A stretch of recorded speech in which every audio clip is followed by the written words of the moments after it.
All right, round number 5. There has been some drama in the military world because, Cons, you've gone through a little bit of The West Wing. You just finished The West Wing, what? Right? Didn't you just finish it? Somewhat recently, yes. So it's fresh in the mind. So The West Wing, I think, is the most accurate portrayal, or what I would imagine to be the most accurate portrayal in American cinema, in American television. Like, they go through for 8 seasons or 7 seasons, whatever it is, the process of what the day-to-day life in the West Wing or in the executive branch is like. In one of the scenes, one of my favorite scenes, a woman who is a speechwriter and she works for the president is sexually harassed. And Rob Lowe's character comes into the office where there's 2 executive liaisons who work for the department, the White House lawyers. And he goes in there and he writes on a big whiteboard and he just says, "You're fired," on the whiteboard. And then after that, he looks to him and he says, "It's time to go write your book." And I think that is exactly what happens whenever you work in the executive branch. Is once you leave one of these high-level positions, whether it be for working for the Secretary of Defense, whether it be working for the president or the vice president, we've seen it over and over. In this administration, they get a lot of attention, but in past administrations, they've done it too, where you write a book. Well, there's a Navy commander who we're actually having on next week who wrote a book that's called Hold the Line, and it features some stories that are behind the scenes information about General Mattis and his time as the Secretary of Defense, how this gentleman, Mr. Snodgrass, got this job and things like that. Well, so our buddy Dan the Moth released a statement that Guy Snodgrass about his new book from General Mattis, and he says, Mattis did not respond directly for comment. An assistant, Candace Courier, said in a statement on Wednesday that Mattis did not read the book and does not intend to. She called Snodgrass a junior staffer who took notes in some meetings but played no role in the decision-making. One thing, he was a Navy commander. So being called, when you're in 05, getting called a junior staffer sucks. Like, that struck everything, me. and there's more that goes into it, but everything in this is as precision as you would think from somebody that used to run the U.S. Central Command. These are precision strikes going straight to the heart of the issue that would absolutely rip you to shreds if you're reading this. He said that this guy was he was appointed to a position of trust, and he took it upon himself to take notes without authorization for a self-promoting personal perspective is a clear violation of that trust. Yeah, for his own personal project to take these notes into whatever, they're saying, like, very shitty. But here's the fucking dagger. He may receive a few brief moments of attention for this book, she said, but those moments will be greatly outweighed by the fact to get them, he surrendered his honor. Dagger. Ooh, so they're saying dagger. Snodgrass Surrender his honor.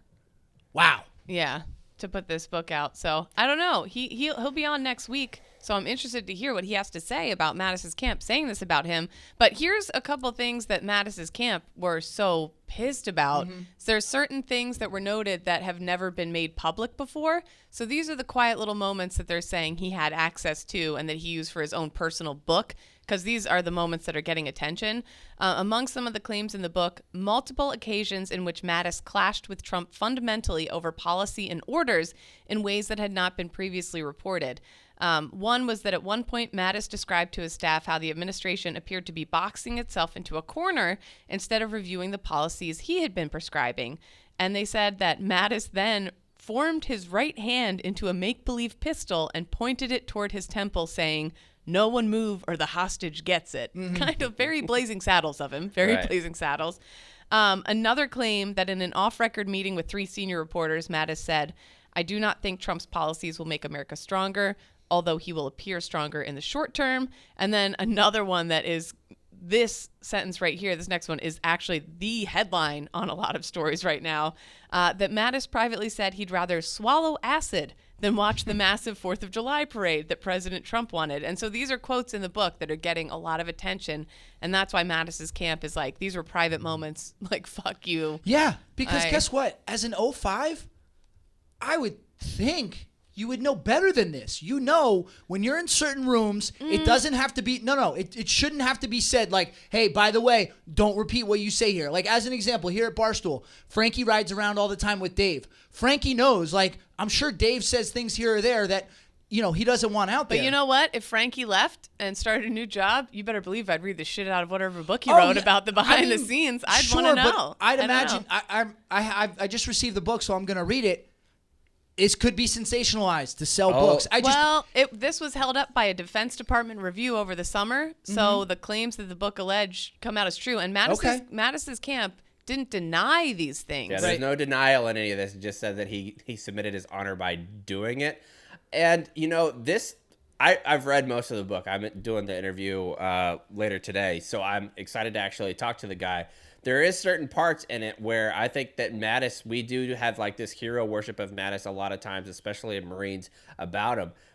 One, he went to office saying that general level officers should not be in the political process. Well, you're in the political process when you take the role of the Secretary of Defense. You are in the process. For sure. He looked down on General John Allen when he endorsed Hillary Clinton and Mike Flynn whenever he chanted "lock her up" like at the Republican convention. But then he goes on and takes these positions. You can't hide underneath your stars and say that I don't want to be involved politically when you take a political appointment, and that's exactly what the Secretary of Defense is. We don't like to view it that way, but that position is a political appointment because it's appointed by the executive branch. It always has been. Leon Panetta would have not been in that position if he was a Republican whenever President Obama appointed him as the Secretary of Defense. That's a political position. You're taking a political position. Now people want Mattis to speak out, but he wants to go back to the general and not speak politically. But you can't put that toothpaste back in the tube. Once you're out there, you got to be fucking out there. I agree. Now he should have to answer for these allegations and what was written in this book. Well, what do you mean has to answer for these allegations? Well, he needs to respond. He can't just hide under his stars and say like, "Oh, that's not me now." Oh, I think that's exactly what he's going to do. I think that he's going to go back and say like, I don't want to get involved with it. But he did say that President Trump, he only owes him his silence for a season. And there's been certain things that's happened lately, like, oh, let's find the clip. Actually, let's play the clip of General Mattis talking at what's essentially a media roast. Here it is. So he's getting into the political realm, like responding when President Trump said that he was a weak general or that he was overrated and things like that. So he is getting involved with it. But I think that you're never going to get, no matter what political side of the aisle, you're never going to get what you want from Mattis. I think that there's certain people who follow the military closely who are more liberal and leaning, who want Mattis to come out guns blazing against President Trump and just do an absolute takedown. And then there's some on the other side of the fence who want him to return to being like the quiet general and give that reverence to the position of the President of the United States, where he remains quiet about the things that he saw if he disagrees with the president. Mattis is his own man. He's got to figure out how to do these things, and the way that he's doing it right now seems to be pissing off people on every single side. Right.